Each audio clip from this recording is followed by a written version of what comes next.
Bismillahirrahmanirrahim. Assalamualaikum warahmatullahi wabarakatuh. Innal hamdalillah nahmaduhu wa nasta'inuhu wa nastaghfiruh wa na'udzu billahi min syururi anfusina wa sayyiati a'malina. May yahdihillahu fala mudilla lahu wa may yudlilhu fala hadiyalah. Asyhadu an la ilaha illallah wahdahu la syarika lah wa asyhadu anna Muhammadan 'abduhu wa rasuluhu alladzi la nabiyya wa la rasula ba'dah. Rabbi syrah li sadri wa yassir li amri wahlul 'uqdatam min lisani yafqahu qawli. Allahumma anfa'na bima 'allamtana wa 'allimna ma yanfa'una wa zidna 'ilma warzuqna fahma wal ikhlasu qawli wal 'amali.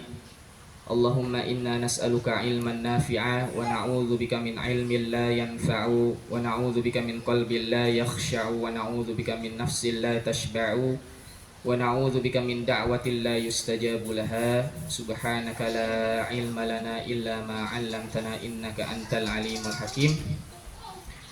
Amma ba'du. Ayah bunda sekalian yang kami cintai karena Allah, hamdan wa syukrulillah. Allah atas takdirnya menuliskan di Lahul Mahfuz dan juga menetapkan atas ilmunya, menakdirkan kita semua dapat berjumpa, dapat bermuajahah, dapat berdiskusi di ruangan yang sederhana ini, ruangan kreasi siswa-siswi sekolah lanjutan Sekolah Indonesia Sukabumi. Jadi mohon maaf kalau terkesan agak acak-acakan begitu ya, karena memang ini ruang ekspresi rekan-rekan kita, adik-adik kita, dan kami memberikan sebuah hak kepada mereka semua untuk mencurahkan apa yang menjadi ekspresi mereka. Dan ini ruangannya masih di develop, masih dilakukan pengembangan, jadi masih kelihatan seperti ini ya, mohon maaf. Mudah-mudahan dari tempat yang sederhana ini Allah mengizinkan dan Allah ridho melahirkan generasi-generasi yang tidak sederhana memikirkan persoalan-persoalan bangsa dan memberikan sumbangsih ke dalam peradaban-peradaban dunia, khususnya mengembalikan peradaban Islam yang dahulu kala pernah jaya.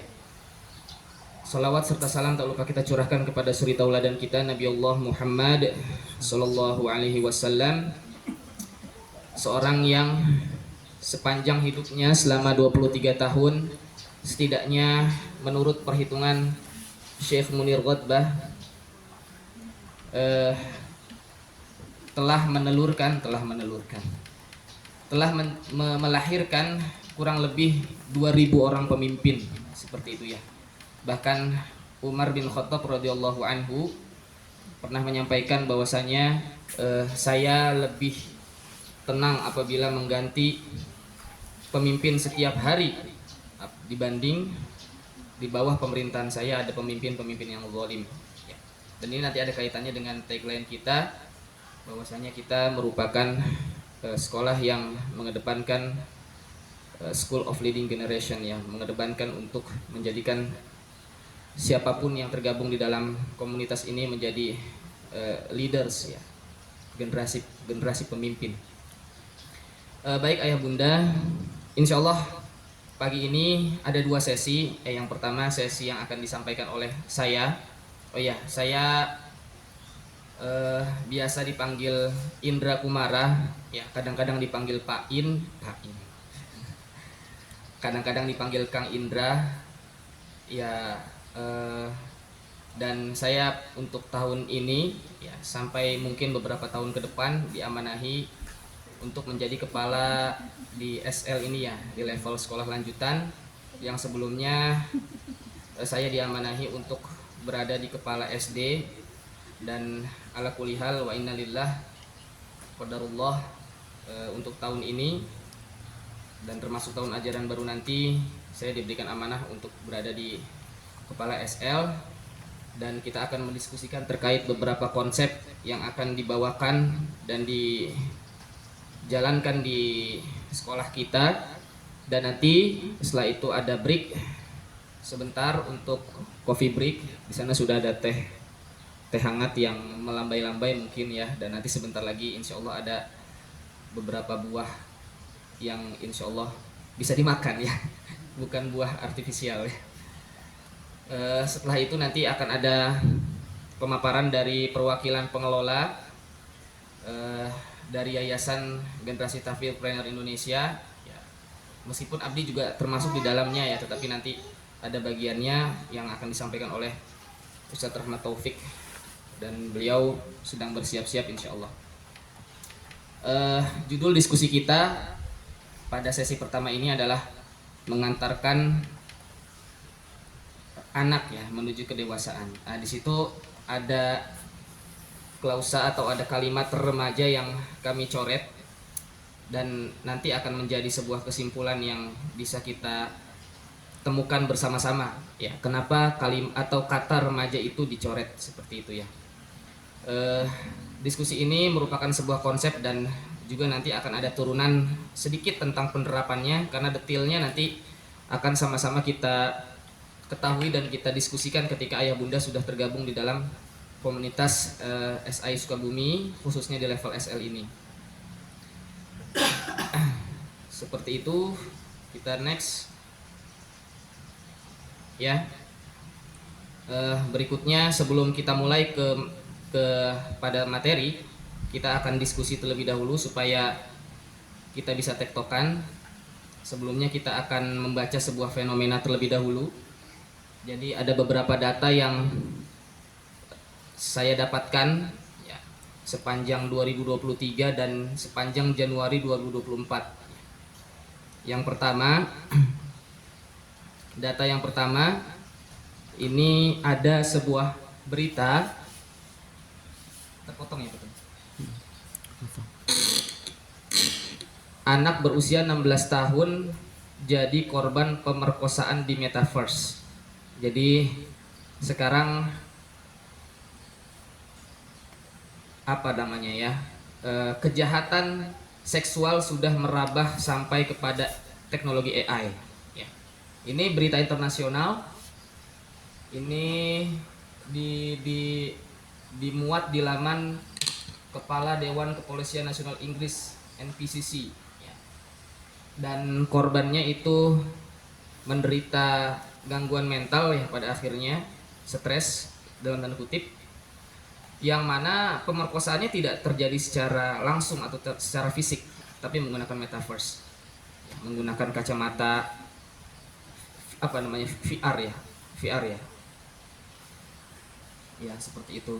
Karena ya sekarang kan gambar-gambar kita sudah bisa di AI kan ya, sudah bisa diduplikasi dengan AI ya. Bahkan beberapa kabar yang lalu saya juga dapat kabar siapa Raffi Ahmad dan Mata Najwa itu juga diduplikasi ya, untuk melegalkan judi slot ya. Ada ya, pernah melihat bunda ya. Jadi sangat luar biasa ya teknologi saat ini ya. Ya bukan salah teknologinya, tapi ya ini kenyataannya seperti itu. Kemudian lebih kecil lagi berita nasional. Ini juga masih di bulan Januari ya. Ini juga masih di bulan Januari, 14 Januari kemarin ya, berarti kurang lebih 2 pekan yang lalu. Viral video kos mesum di Jombang digerebek. Jadi saya melihat videonya dan saya melihat siapa yang digerebek di dalamnya. Saya melihat di videonya itu ada pasangan masih SMP, sewa kamar 30.000 per jam ya. Itu bahkan luar biasa ya, ketika pasangan SMP-nya itu keluar, kemudian sama penggerebek itu sedikit dipukul lah seperti itu. Nah itu sama dalam tanda kutip mungkin pacarnya gitu ya, yang akhwat, yang perempuan itu dielus-elus gitu. Ya sudah direkam kamera, sudah ketahuan, tapi masih bisa romantisan. Ini sangat luar biasa ya. Kemudian masih ke berita nasional juga. Nah ini, kenal pria lewat micet, remaja perempuan disekap jadi prostitusi anak. Ini juga usia SMP, ini di Depok ya. Jadi usia SMP juga. Kemudian balik lagi ke berita lokal ya, ini dibuat di laman Sukabumi Update.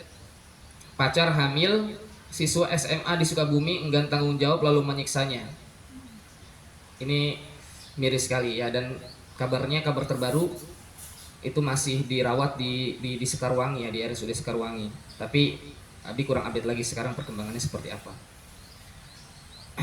Kemudian berita berikutnya lagi, jari hampir putus celurit dan golok dalam duel remaja di Suradi Sukabumi. Ini juga level SMP.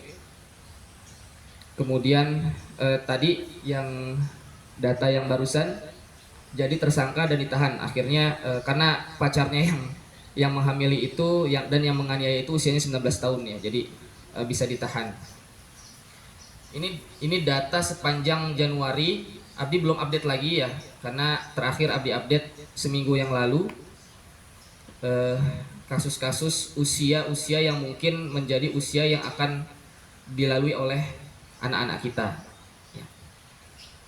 Itu bulan Januari, dan kami juga mendapatkan informasi dari Databox, yang Databox ini mendapatkan sebuah data dari Kemen P3A ya, Kementerian Perempuan dan Perlindungan Anak, periode 1 Januari hingga September 2023.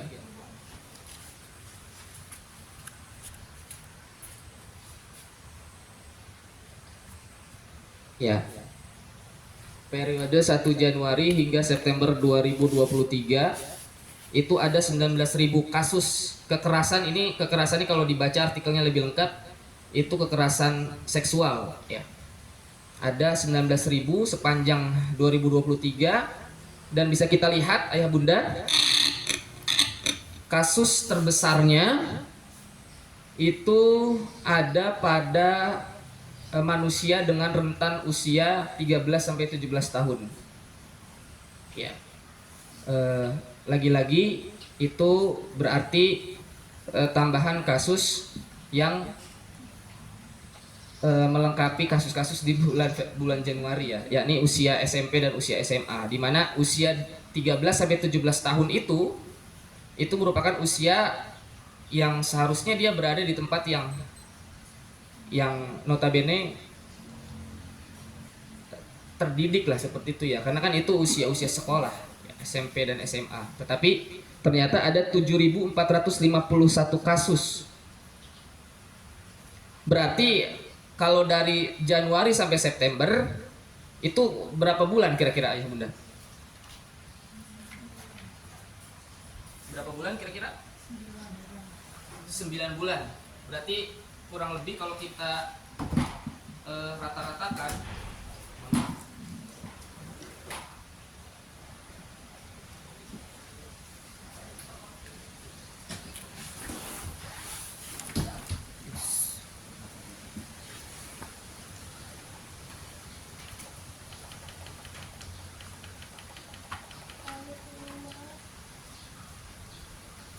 kalau kita rata-ratakan berarti sebulan itu ada berapa kasus? 800-an. Masya Allah.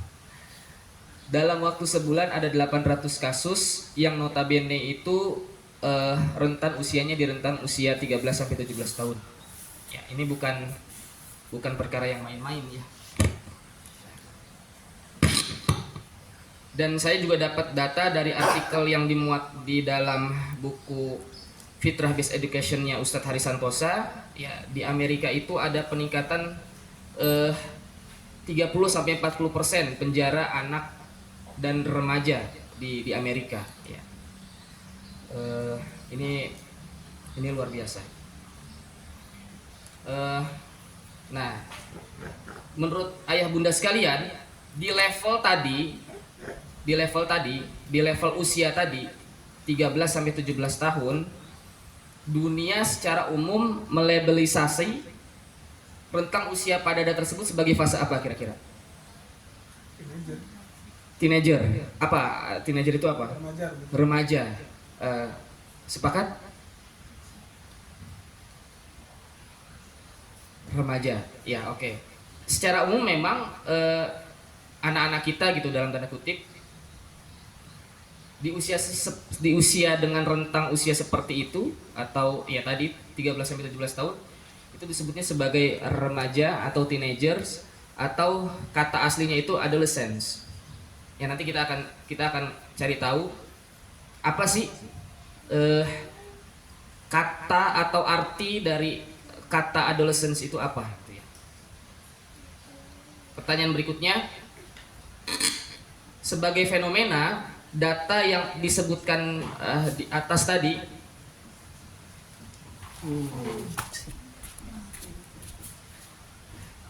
udah ditaliin kok Pak, merupakan fenomena yang wajar atau tidak menurut ayah bunda sekalian? Yang jawab tidak boleh tunjuk tangan. Oke. Ya, ya, izinkan saya agak berbeda. Ya, saya merasa bahwasanya sebagai fenomena tersebut adalah fenomena yang wajar. Kenapa wajar? Ya. Kenapa wajar?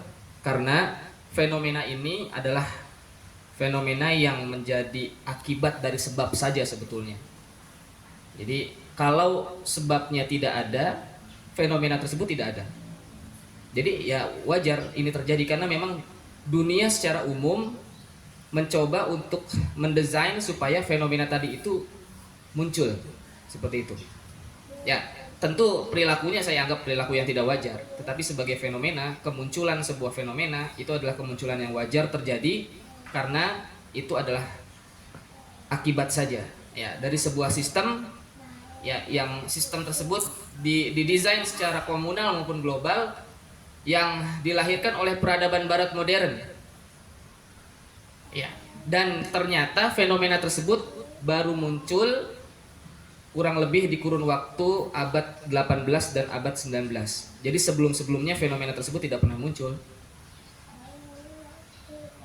Nah, kemudian alasan berikutnya, seluruh budaya bekerja sama secara artifisial memperpanjang masa kanak-kanak, terutama melalui sistem sekolah dan pembatasan tenaga kerja dengan mencetuskan istilah fase remaja. Jadi istilah teenagers atau fase remaja tadi itu merupakan sebuah istilah yang didesain untuk memperpanjang masa kanak-kanak.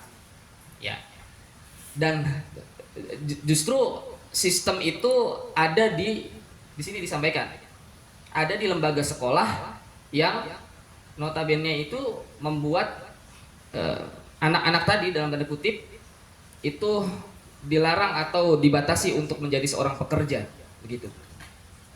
Pekerja di sini nanti kita akan bahas lebih detail maksudnya. Kemudian sistem itulah yang membuat si anak yang dikatakan remaja tadi terisolasi dari dunia orang dewasa. Jadi ya begitulah. Ya begitulah. Kemudian ya tentu dampak berikutnya adalah penyelewengan fitrah, dan ini saya dapatkan alasannya dari seorang psikolog Amerika namanya Robert Epstein, dan dimuat di dalam buku Fitrah Based Education-nya Ustadz Hari Santosa. Ya, memang iya seperti itu. Memang iya seperti itu pertanyaannya. Saya meyakini iya, karena saya menemukan beberapa data juga.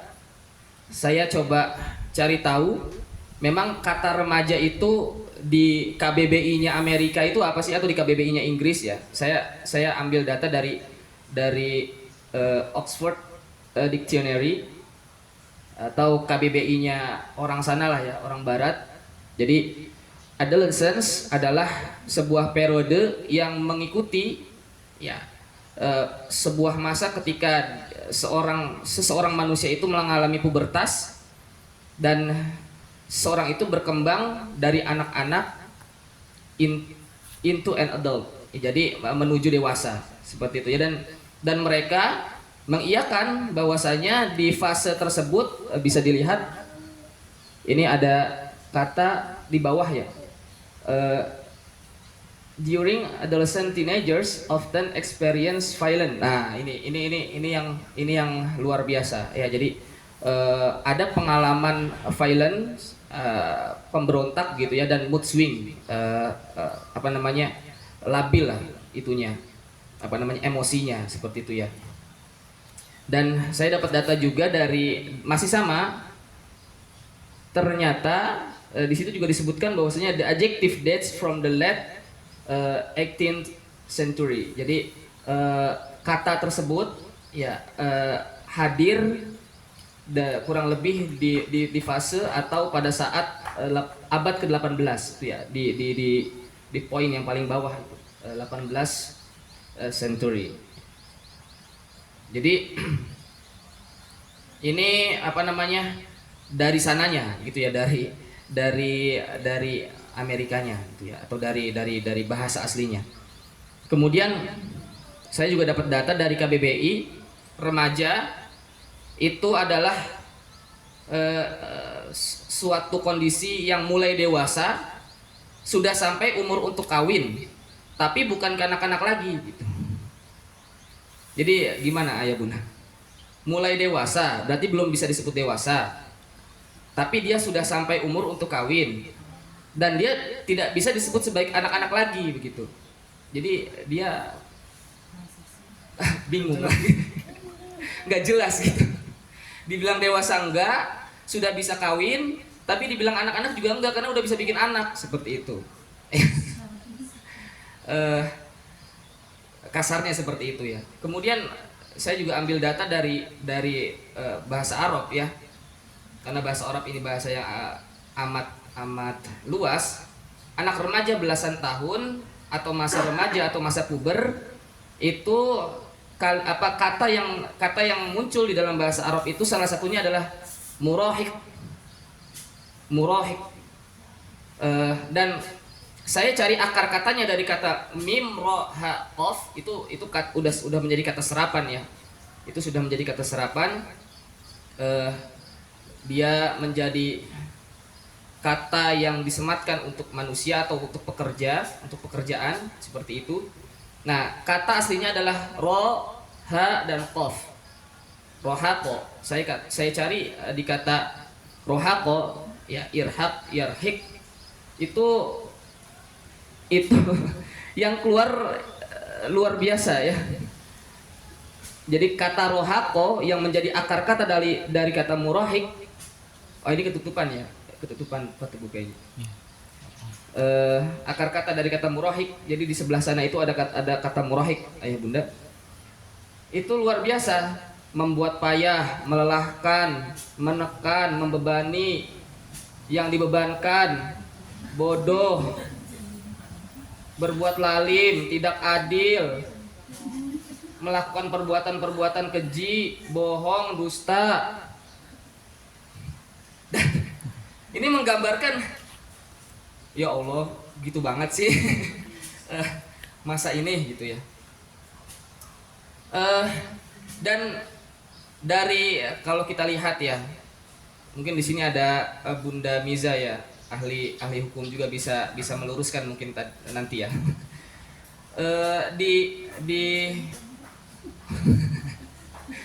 Di undang-undang yang berlaku di Indonesia ya, kata atau konsep remaja itu nggak ada secara spesifik begitu ya Bun? Ada nggak Bun? Saya kemarin diskusi dengan Fasil, undang-undang perdata bagaimana Bun? Untuk misalkan ada anak usia 9 tahun sudah balik begitu ya, atau usia 12 tahun atau 13 tahun kemudian memperkosa, dia bisa dikenakan hukum pidana atau tidak Bun untuk sekarang? Kalau itu kan termasuk kenakalan remaja, anak-anak Mohon. umur. Jadi maksudnya di bawah umur, kalau misalnya di perdata ada aturan di bawah umur gitu. oh, tapi ada penjaranya untuk atau di gimana kan Bun? Kalau saya kan Mohon. notaris, jadi intinya ukuran dewasa ketika seseorang melakukan tindakan hukum yang diperbolehkan sesuai umur gitu. Dewasa dalam perdata tuh 21 tahun. Ya berarti di bawah baru itu bisa melakukan. Di bawah itu dia tidak ada aturan-aturan Ya, bakunya seperti ada. itu.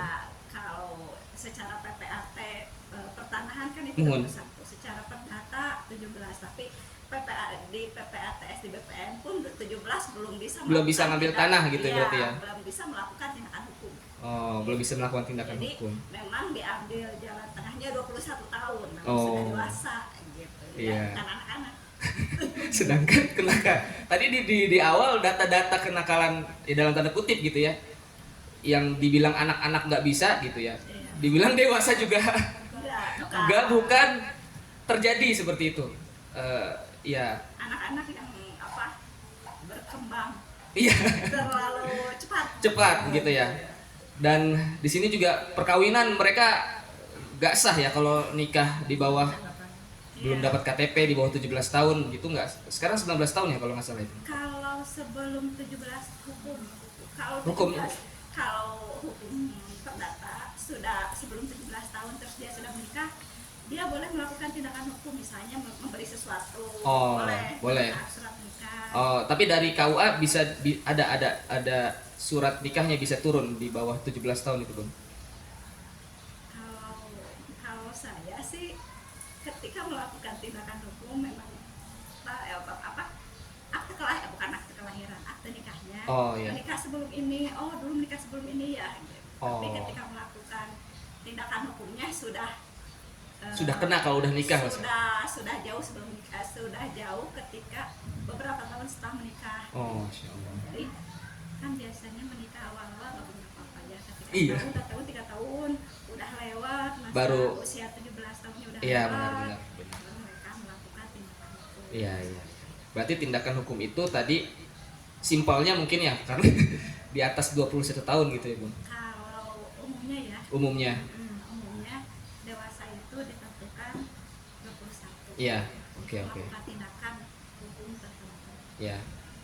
Termasuk lalu lintas mungkin ya.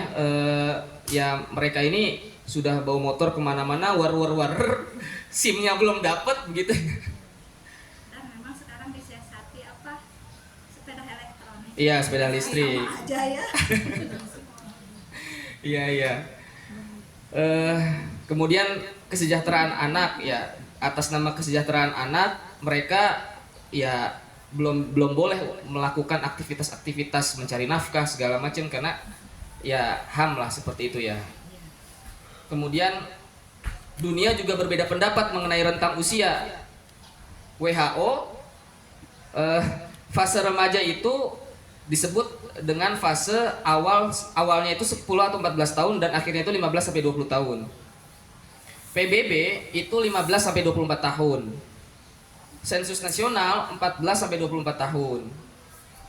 Bahkan ada informasi yang saya dapatkan dari guru kami Ustadz Adil Rusfi, data BKKBN itu memprediksi tahun 2035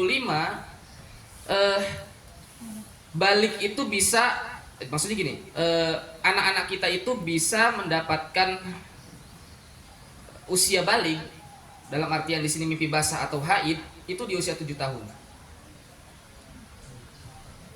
Kemudian dia bisa mendapatkan hak sebagai orang dewasa itu di usia 24 tahun. Berarti kan rentan kebingungannya itu panjang sekali gitu. Makanya kalau kata guru kami, mendidik remaja ini itu sama seperti mengarahkan banci untuk memilih toilet. Jadi kalau kita punya teman jeng-jeng gitu ya, dianterin ke toilet laki-laki, tapi bukan dianterin ke toilet perempuan, nanti pada kabur yang di dalam begitu. Jadi kalau kita masuk ruang Zoom, itu kita belum di-admit tuh sama hostnya tuh. Jadi gabut gitu. Ya mungkin karena kegabutan itulah yang menyebabkan mereka jadi kreatif gitu ya. Tadi ngelakuin hal-hal yang di awal tadi gitu ya. Secara kedokteran pun kan kalau kita kan anak-anak SD. Muhun. Padahal kalau yang dokter anak itu maksimal 17 tahun baru dokter dalam, berarti kan sebelum 17 tahun Masih dibilang anak. Gitu. Karena Iya. dokter anak juga kalau belum 17 tahun tetap aja ke dokter anak. Anak ya, Masya Allah. Dan ternyata ini dikritik sama Ki Hajar gitu ya. Model atau sistem pendidikan dari Barat ini, pendidikan yang selama ini diterima oleh orang Indonesia dari Barat jauh dari kebal terhadap pengaruh-pengaruh politik kolonial. Singkatnya ialah pendidikan yang ada hanya untuk kepentingan pemerintah kolonial dan ini sifatnya tetap semenjak zaman VOC meskipun di bawah politik etika. Tetapi anehnya banyak priaya atau kaum bangsawan yang senang dan menerima model pendidikan seperti ini dan mengirimkan anak-anak mereka ke sekolah yang hanya mengembangkan intelektualitas dan fisik, yang semata-mata hanya memberikan surat ijazah yang hanya memungkinkan mereka menjadi buruh. Ini kritik ini sudah sangat tajam dilontarkan oleh Bapak Pendidikan Indonesia yang digembor-gemborkan oleh Kemendikbud ya saat ini. Dan ini kalau kita lihat juga beberapa konsep disiplin keilmuan tidak mengenal tahapan fase remaja. Ya. Jadi kalau psikolog, ini saya ngambil dari tahapan psikoseksualnya Sigmund Freud, Bapak psikolog dunia, ya. Jadi tahapan psikoseksual manusia itu ada 5 tahapan. 0 sampai 2 tahun itu disebut dengan tahap oral, 2 sampai 4 tahun itu tahap anal, 4 sampai 7 tahun itu tahap balik, 7 sampai 12 tahun itu tahap laten, dan 12 tahun ke atas itu udah nggak ada tahapan lagi. Disebut dengan tahap genital. Ya, yang mengedepankan unsur-unsur kelamin seperti itu. Jadi setelah itu udah nggak ada tahapan lagi. Kemudian strategi atau metode mengajar, ya di sini berarti disiplin keilmuan dalam metode pengajaran itu juga cuma ada 2. Kalau nggak pedagogi itu andragogi. Pedagogi itu untuk anak-anak, andragogi itu untuk dewasa. Alhamdulillah. Nah, dikuatkan lagi, saya dapat juga data ini dari beberapa artikel yang saya baca. Dunia Islam tidak mengenal konsep remaja atau adolescence hingga abad ke-19. Jadi abad ke-19 Indonesia dan dunia Islam pada umumnya itu baru mengenal konsep remaja. Nah, Islam hanya mengenal konsep sebelum akil balik dengan tiflun dan tamyiznya, dan setelah akil balik ya udah, setelah akil balik apa? Ya dia dewasa akil balik. Jadi justru lebih komprehensif lagi Islam. Akil itu tiba bersamaan dengan balik. Jadi kalau guru kami itu menyampaikan bahwasanya balik itu adalah jalan dosa, karena dengan munculnya balik maka nafsu-nafsu ya tentu manusiawi ya, suka dengan lawan jenis, kemudian ya bla bla bla dan yang lainnya itu sudah muncul. Kalau tidak dibarengi dengan akilnya ya, kecakapan mental, ya tidak ada yang mengontrol jalan dosa tadi. Jadi balik itu jalan dosa, akil itu jalan takwa. Nah itu harus seiringan. Ketika dia tidak seiring, maka muncullah fenomena-fenomena yang ada, yang disampaikan datanya di atas. Nah, di sini dikuatkan dengan surah Ar-Rum ayat 54, A'udzubillahi minasyaitonirrajim. Allahul ladzi khalaqakum min dha'fin, tsumma ja'ala min ba'di dha'fin quwwah, tsumma ja'ala min ba'di quwwah dha'fan wa syaibah. Nah, itu jadi Allahul ladzi, Allah lah yang menciptakan kalian dari kondisi lemah. Jadi hanya 3 fase. Lemah ini berarti identik dengan anak-anak. Kemudian kuat identik dengan masa muda atau pemuda. Kemudian dha'fa wa syaibah, ya, lemah lagi dan beruban, itu masa tua. Jadi Islam lebih spesifik lagi menyatakan bahwasanya ya tadi murahik atau remaja tadi seharusnya tidak ada.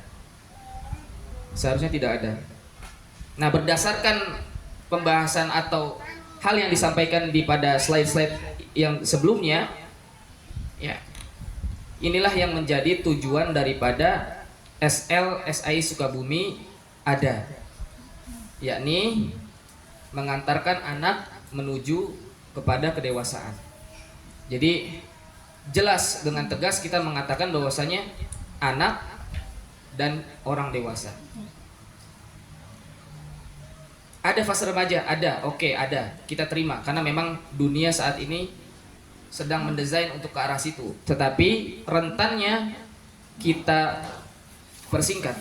Yang tadinya itu dari usia 13 sampai 24 dan segala macam tadi, apalagi kalau baliknya terlebih dahulu muncul, itu kita percepat dan paling maksimal itu usia 15 tahun yakni usia SMP kelas 3 atau hendak masuk SMA kelas 1.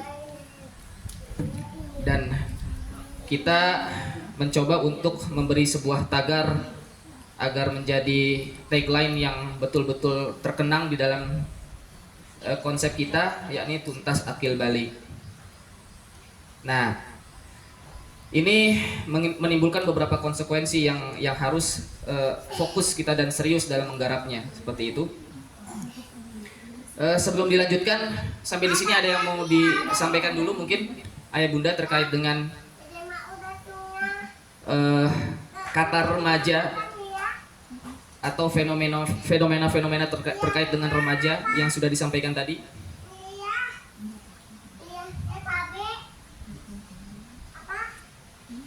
Oh ya, insya Allah nanti setelah ayah bunda tergabung di dalam komunitas ini,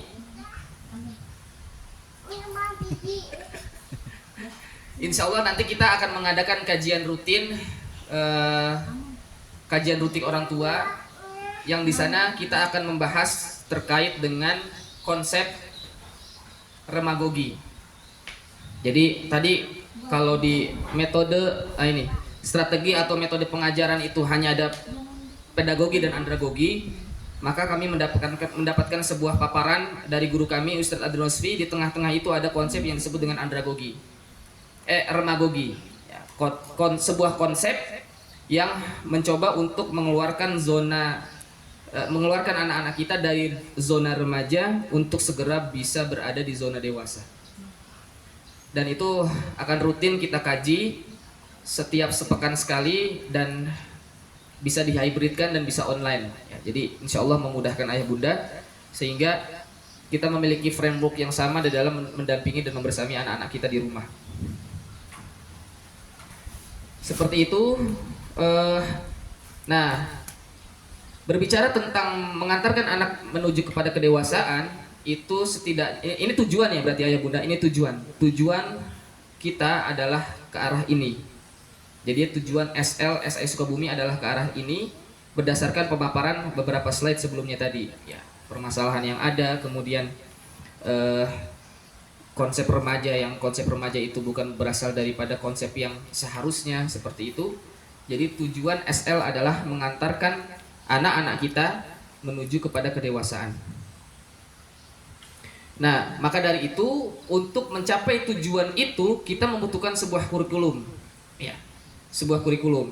Nah, di SL itu setidaknya kita memiliki 3 kurikulum yang akan kita coba terapkan, bukan kita coba ya, yang sudah kita terapkan di dalam sekolah lanjutan Sekolah Indonesia Sukabumi ini. Mungkin ada Bunda Satria ya, yang sebelumnya juga menjadi orang tua siswa di SL ini, Bang Haidar ya, sekarang di SMK di Mandua ya. Alhamdulillah kita sudah meluluskan 1 angkatan dan akang-akang teteh. Allahu Akbar kabiro.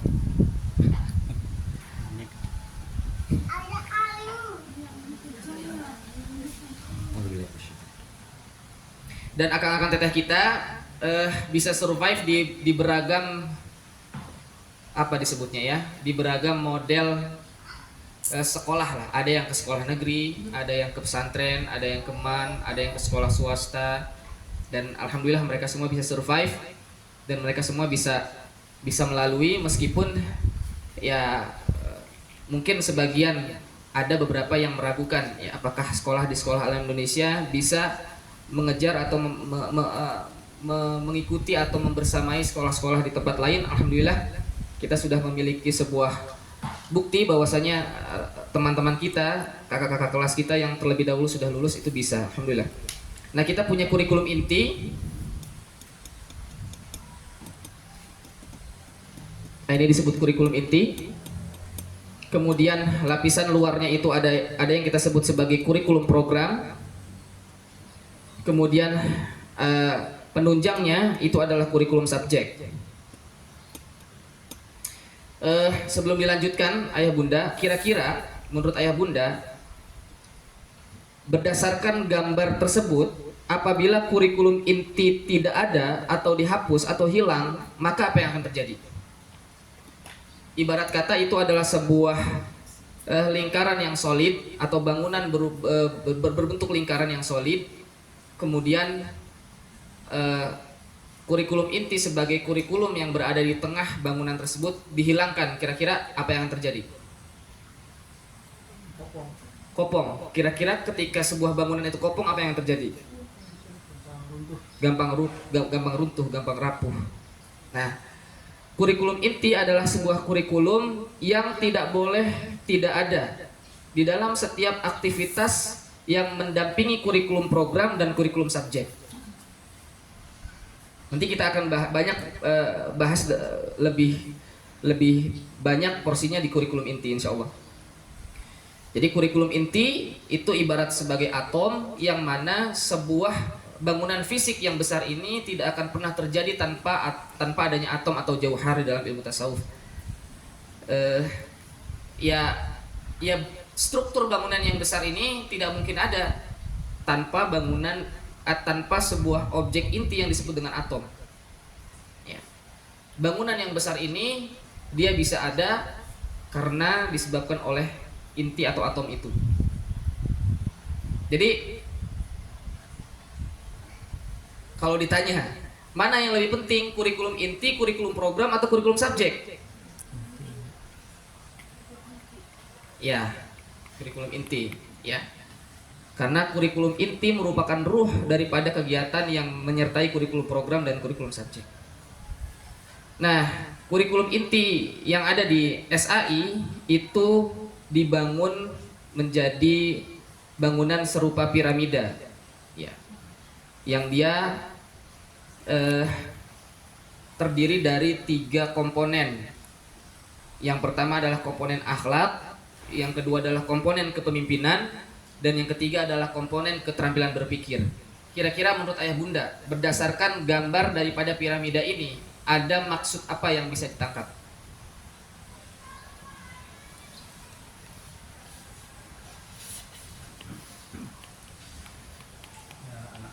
Supaya cerdas secara intelektual, emosional, dan spiritual. Ya, kenapa kurikulum akhlak menjadi kurikulum yang berada di pilar terbawah? Fondasi.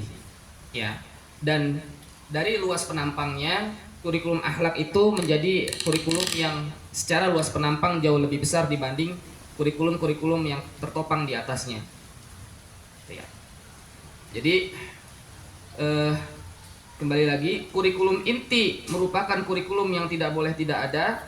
Kemudian dispesifikan lagi, kurikulum inti itu terbangun atas 3 komponen, dan komponen yang paling mendasar atau komponen yang menjadi bagian fundamen yaitu adalah komponen akhlak. Ini nanti ada soal jawabnya.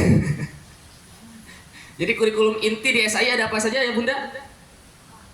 Kurikulum akhlak, kurikulum kepemimpinan, dan kurikulum logika ilmiah. Ya. Nah, nanti dipecah lagi. Kurikulum akhlak itu memang turunannya seperti apa sih? Kurikulum kepemimpinan itu turunannya seperti apa sih? Kurikulum logika ilmiah itu turunannya seperti apa sih? Nah, itu terkandung di dalam sebuah kalimat yang disebut dengan iman ihsan. Nah, di sini iman ihsan. Tadi kan di tengah-tengah itu ada ya Bunda, Sekolah Alam Indonesia, kemudian iman ihsan. Nah, iman ihsan itu merupakan bagian daripada kurikulum inti yang penjabaran secara struktur bangunannya itu ada 3 komponen, akhlak, kepemimpinan, dan logika ilmiah. Kemudian iman ihsan itu apa saja? Iman ihsan itu adalah sebuah kepanjangan daripada I-nya integrity, konsisten terhadap nilai-nilai kebenaran. Nah, nanti di dokumen yang lebih detailnya lagi, nanti ketika ayah bunda sudah tergabung, nanti ada sebuah aktivitas namanya PTC, atau mungkin ayah bunda yang berasal dari SAI sudah familiar ya, Parent Teachers Conference. Nanti akan didetilkan oleh fasilitator kelas, konsisten terhadap nilai-nilai kebenaran itu turunannya apa aja sih? Maturity atau menunjukkan kematangan secara mental, emosional, sosial, dan spiritual itu seperti apa sih turunannya? Itu nanti ada kurikulum detailnya. Nah, kita tidak akan bahas sepanjang itu karena waktunya terbatas. Intinya, bagian daripada iman atau integrity, maturity, accountability, dan nature savvy itu adalah bagian daripada yang kita sebut dengan kurikulum akhlak. Jadi kurikulum inti berupa kurikulum inti yang disebut dengan akhlak itu meliputi 4 aspek yang bisa kita sebut dengan aspek iman, yang mana iman itu ketika dijabarkan menjadi I-nya integrity, M-nya maturity, A-nya accountability, N-nya nature savvy. Integrity itu adalah konsisten terhadap nilai-nilai kebenaran, maturity adalah kematangan spiritual, emosional, mental, dan sosial, accountability adalah bertanggung jawab dan profesional dalam setiap aktivitas, nature savvy adalah peka dan peduli terhadap alam semesta. Itulah ruang lingkup daripada kurikulum akhlak yang menjadi basis fundamental daripada kurikulum inti yang tersedia di dalam kurikulum SAI Sukabumi. Kemudian tadi setelah akhlak apa ya Bunda? Atas kepemimpinan. Kira-kira dari komponen ihsan yang berikutnya menurut ayah Bunda mana yang menjadi standar kompetensi daripada sosok-sosok yang baik dalam karakter kepemimpinannya? Kira-kira yang mana? Influential. Pemimpin perlu memiliki karakter ini atau tidak? Ya. Humble. Pemimpin memerlukan perlu. Sosiopreneurial. Berjiwa kewirausahaan yang berdampak sosial. Jadi dia bukan cuma sekedar entrepreneur, tapi hasil daripada kegiatan wirausahanya itu berdampak kepada kebermanfaatan sosial. Pemimpin memerlukan karakter ini. Ya, berikutnya agile, tangkas, menyesuaikan diri dalam menghadapi tantangan kehidupan nyata, membutuhkan ini. Ya. Jadi 4 karakter berikutnya itu adalah karakter yang diturunkan daripada karakter kepemimpinan. Nah, terakhir itu adalah Nobel atau kreatif dan inovatif dalam berpikir dan bertindak. Itulah yang menjadi turunan daripada karakter keterampilan berpikir. Jadi 9 aspek ini atau 9 kurikulum inti ini atau 9 karakter inti inilah yang menjadi tujuan dari seluruh aktivitas, baik itu program maupun subjek. Nanti kita akan sampaikan subjek dan program itu apa saja. Yang nggak boleh nggak ada. Ya, jadi contoh kegiatan tadi. Di dalam kegiatan tadi kita bisa mengakses berapa aspek daripada kurikulum inti ini kira-kira. Kegiatan tadi.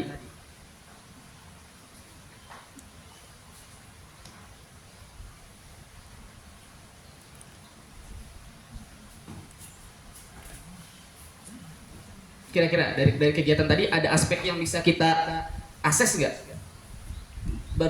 Yang didasari dari 9 karakter ini. Coba. Dari kegiatan tadi siswa bisa kita lihat gak novelnya, karakter novelnya, kreatif dan inovatif dalam berpikir dan bertindak, bisa dilihat gak? Bisa, ya. Kemudian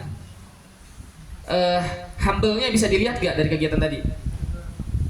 Rendah hati dan memuliakan orang lain. Kemudian influentialnya bisa dilihat gak dari kegiatan tadi? Bisa ya?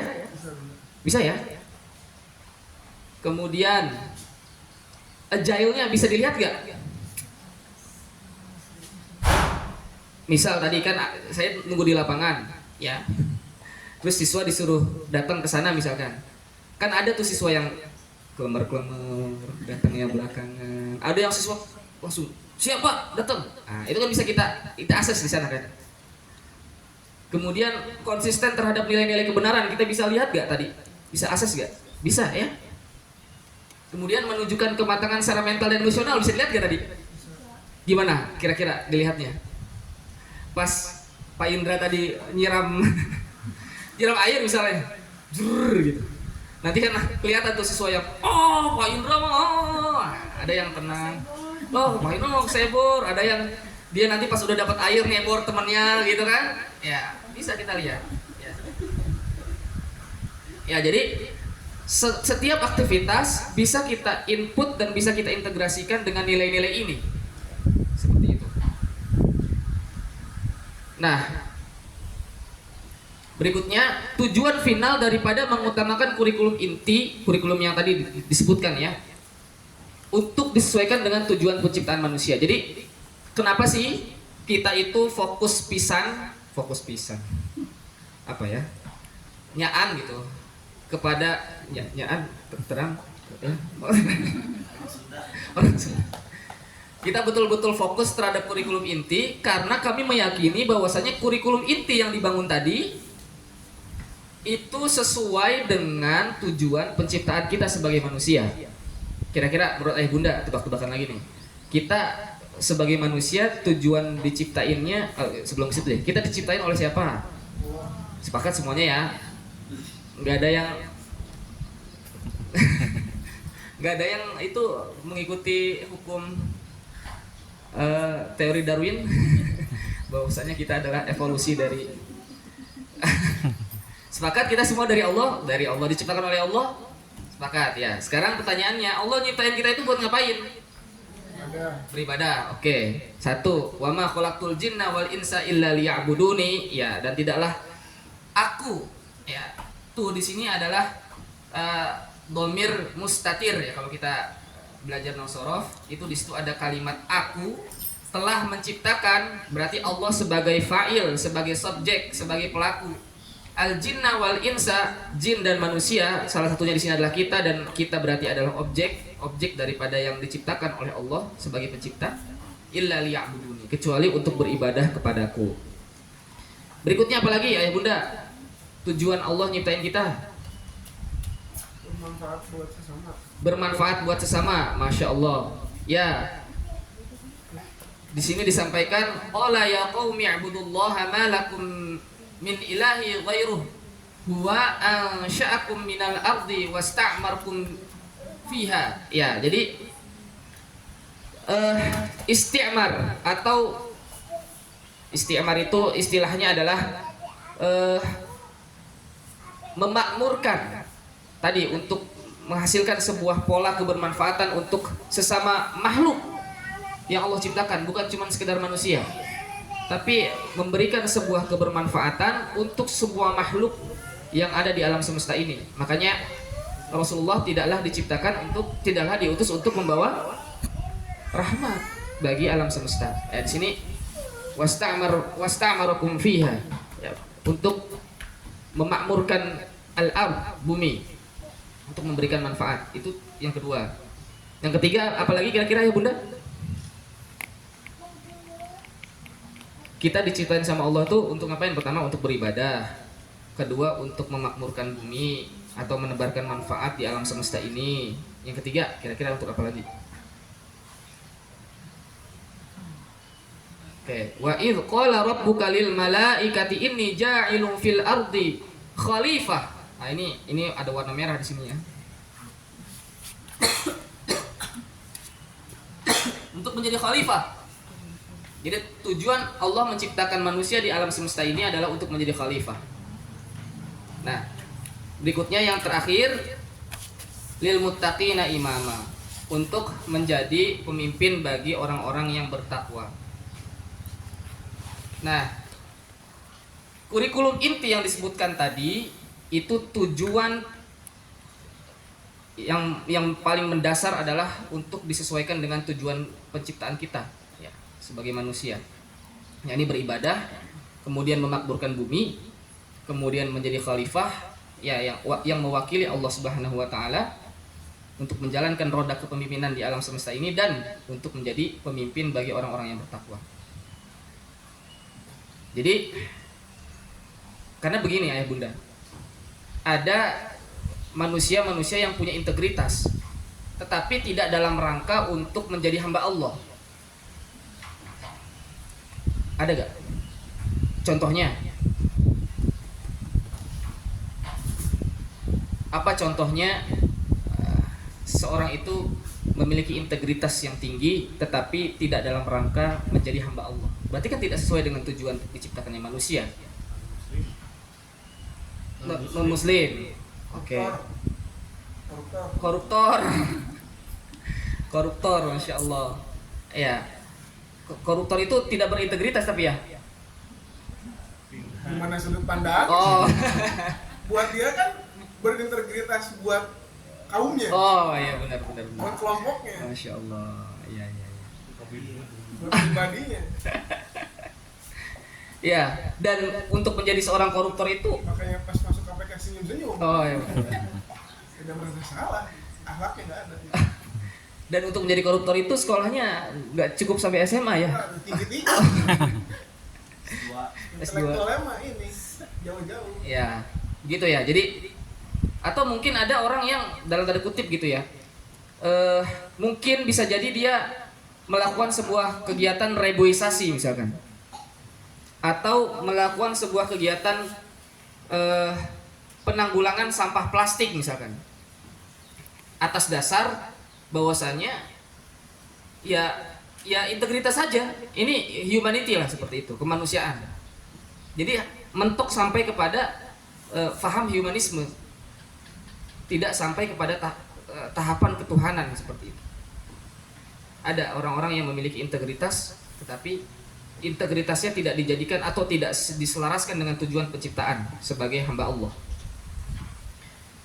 Dan kita tidak mau anak-anak kita sekedar memiliki integritas tetapi integritasnya tidak dijadikan sebagai alat untuk menyembah Allah atau beribadah kepada Allah. Itu contohnya. Kemudian itu terkait kurikulum inti. Jadi kurikulum inti adalah kurikulum yang menjadi fokus daripada kegiatan apa yang menjadi kegiatan di SAI. Nah, kemudian kurikulum program ini tidak akan terlalu banyak dibahas. Di SL7 itu kita akan ada beberapa program. Yang pertama adalah matrikulasi, ya. Dan akan kegiatan matrikulasi ini kegiatan yang diselaraskan antara SL dengan bekas-bekas mereka ketika waktu SD lah, intinya seperti itu. Ya, dan akan ditutup dengan camp matrikulasi. Kemudian ada kegiatan magang dan ada kegiatan Young Explorer atau muda bertualang.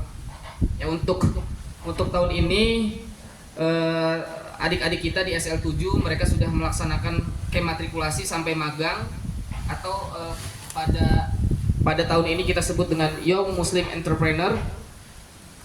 Dan mereka akan melakukan sebuah aktivitas muda bertualang atau Young Explorer itu sampai ke Aceh dengan dana kurang lebih yang dianggarkan itu 70 juta. Satu siswa itu dia punya budget anggaran itu 7 juta dan itu dari bekal magangnya ya, dengan para pengusaha-pengusaha yang ada di sekitar sekolah. Mereka berjualan, mereka berupaya, mereka berusaha agar mereka bisa menutupi keuangan mereka untuk bisa pergi ke Aceh. Dan kemarin saya kasih modal 100.000. Dari modal yang saya kasih 100.000 itu untuk SL7 alhamdulillah sudah saat ini sudah berapa Kang Hotip? 2 juta 500 2 juta ya kurang lebih 2 juta lebih ya. Dan itu belum dari fundraising mandiri, itu baru fundraising kelas dan belum nanti mereka mengajukan proposal karena mereka akan melaksanakan sebuah aktivitas kepedulian terhadap lingkungan hidup juga di sana, sehingga perusahaan-perusahaan yang punya concern terhadap bidang itu ya diharapkan bisa melakukan kerjasama dengan SL7 ya. Kemudian di temanya di SL8 adalah program based learning. Jadi mereka nanti akan membuat sebuah organisasi yang disebut dengan Presiden Siswa yang sekarang tercetus namanya menjadi BES, Badan Eksekutif Siswa. Mungkin kalau di kampus ada BEM ya, Badan Eksekutif Mahasiswa. Kalau di sini ada namanya Badan Eksekutif Siswa. Kemudian ada Local Wisdom, sama ini outing besar juga. Saat ini mereka rencananya itu mau ke Sinarisme ya, untuk mempelajari kebudayaan lokal Sukabumi ya, sebagai mereka sebagai masyarakat Sukabumi. Kemudian ditutup dengan Young Research atau penelitian, yang mana inspirasi penelitiannya itu didapatkan dari kegiatan local wisdom tadi. Kemudian di SL9 itu ada live in. Live in itu semacam kayak KKN, itu lamanya 10 hari. Nanti mereka adik-adik kita itu nanti setiap siswa dititipkan ke masyarakat yang ada di desa itu. Jadi satu siswa satu rumah, dan nanti mereka akan mengikuti seluruh aktivitas yang dilakukan oleh masyarakat itu. Jadi intinya anak-anak kita ini atau siswa kita akan menjadi anak angkat dari orang tua asuh yang ada di desa itu. Untuk tahun ini itu di Pasir Datar, kemarin mereka sudah melakukan survei dan mereka sudah melakukan sebuah asesmen pendataan untuk memberikan sebuah service learning.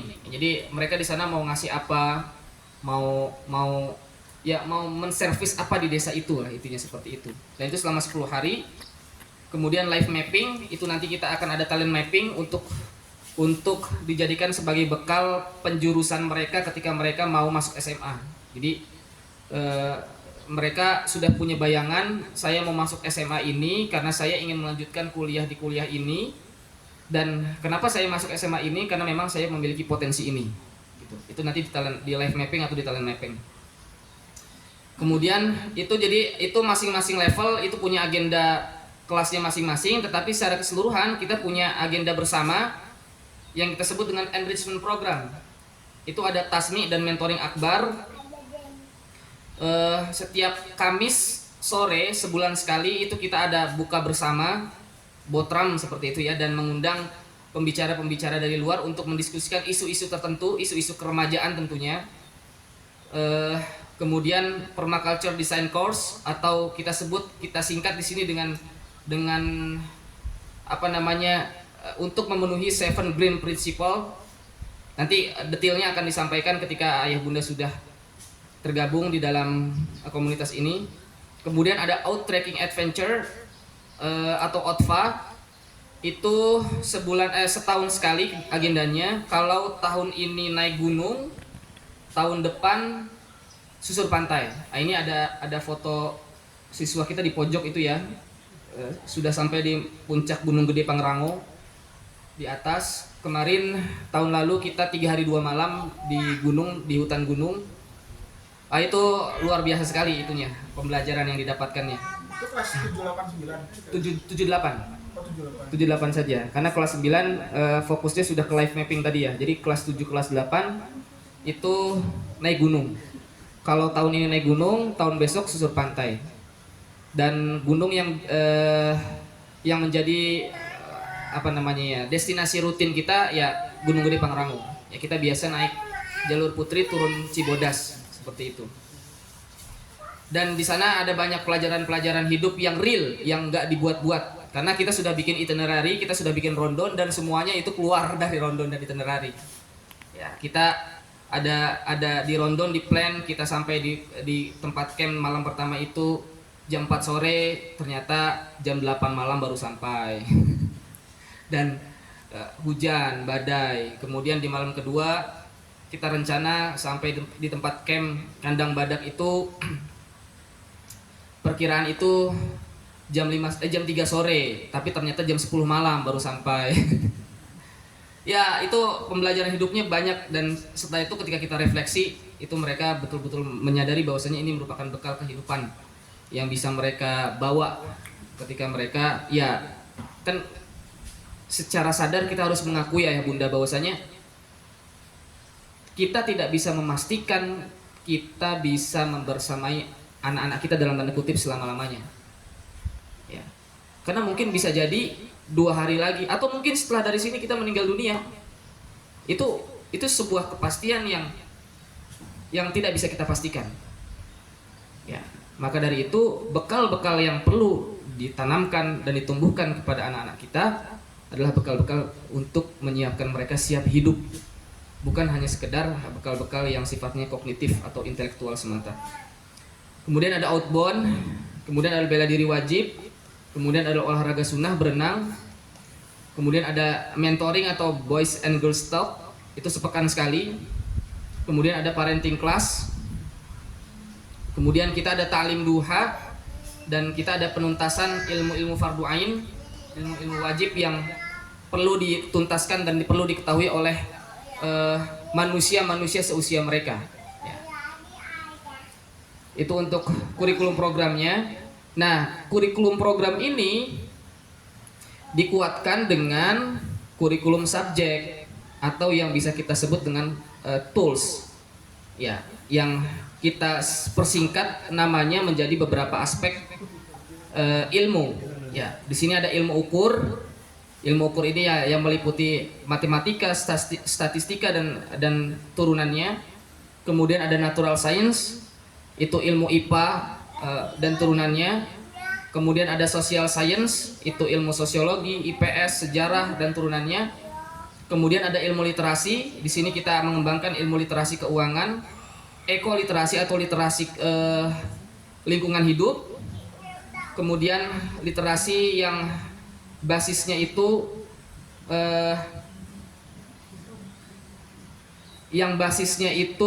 verbal dan tulisan. Ya. Kemudian ada kebun ternak tadi diintegrasikan dengan permakultur design course. Jadi kalau dibuat sebagai bentuk imajiner, kurikulum inti itu adalah kurikulum yang harus tercakup di dalam semua aktivitas kegiatan di SAI Sukabumi, yang mana kurikulum inti itu disupport dengan dua kurikulum, yakni kurikulum program dan kurikulum subjek. Kurikulum program adalah kegiatan-kegiatan yang sifatnya program seperti tadi outing dan segala macam. Nah, kurikulum subjek itu adalah materi-materi pembelajaran subjek yang yang umum ada di pendidikan secara formal. Seperti itu. Dan terakhir, kemitraan fasilitator dan orang tua siswa. Ya, jadi dari tadi kan saya menyebutkan komunitas seperti itu ya. Jadi di kami itu memang konsepnya adalah konsep komunitas. Jadi fasilitator atau guru dan orang tua siswa adalah mitra atau partner.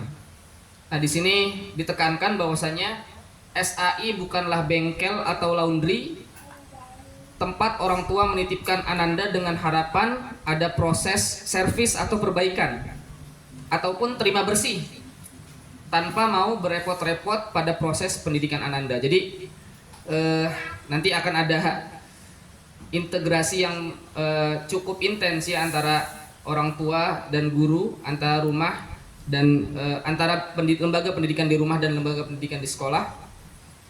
Kemudian fasilitator adalah mitra ayah bunda dalam pendidikan ananda, sehingga ayah bunda akan dituntut banyak terlibat pada proses pembelajaran ananda. Ya, inilah yang menjadi beda. Kemudian bentuk pendampingan tersebut bisa jadi mulai dari pembimbingan sampai pada menjadi penilai saat ujian maupun selebrasi. Jadi nanti ditutupnya sebetulnya jadi tadi tujuan, kemudian kurikulum, kemudian program, yang terakhir itu sebetulnya evaluasi.